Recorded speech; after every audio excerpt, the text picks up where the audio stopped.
Para din sa pagpapatupad ng ligtas na halalan, ito ay ginit ng liderato ng pambansang pulisya kasunod ng pagkwestiyon ng ilan sa pagpapatupad ng Oplan Katok kontra loose firearm.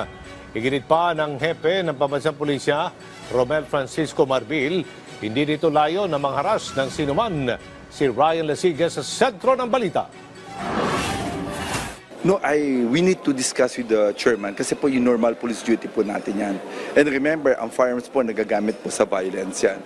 Sa araw ng Martes na inaasahang makikipagpulong ang Philippine National Police o PNP sa COMELEC para bigyang linaw ang mga agam-agam patungkol sa Oplan Katok. Sabi ng PNP, pagkakataon daw ito para mailatag ng pulisya ang mekanismo sa kung paano ikinakasa ang Oplan Katok at sino-sino lang ang kanilang mga kinakatok. Sa kabila nito, nanindigan ng PNP na hindi nila ititigil ang kanilang operasyon kontra loose firearms. Ito'y sa kabila ng hirit ng COMELEC na ilatag muna sa kanila ang operational plan at i-reassess ang programang ito bago ipatupad sa kasagsagan ng election period. Para kasi sa COMELEC, maaring maging mitsa ng pananakot ng ilang kandidato o magamit ito sa politika. Pero ayon kay PNP Chief, Police General Romel Francisco Marbil, tanging ang mga gun owners na pasuna ang lisensya ng baril ang kanilang kinakatok upang ipaalala na kailangan na nilang mag-renew ng kanilang lisensya. Dagdag ni Marbil na meron silang listahan base sa kanilang data system kung sino-sino ang mga expired na ang lisensya ng baril na kailangang katukin. Hindi rin daw ito magagamit sa politika at hindi rin ito hahantong sa harassment. Ang kinakatok lang po namin yung mga unregistered firearms. Hindi po lahat ng bahay kinakatok namin ha.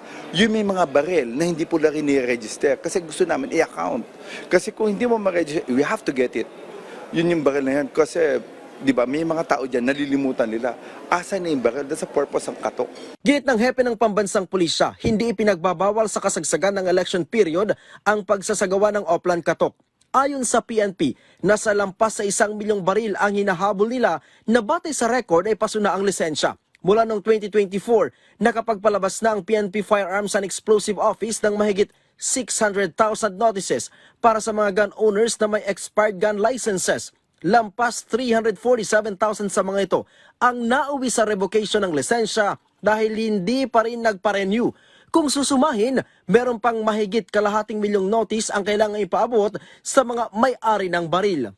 Na kapag ka nag-expire yung kanilang firearms registration, considered na po kasi yung baril na yon as loose firearms. Kaya nagbo-bloat po yung numero ng loose firearms natin kasi nadadagdag po doon yung mga nagpasuna po na license. Mula dito sa Campo Crame, Ryan Lisiges para sa Pambansang TV sa Bagong Pilipinas.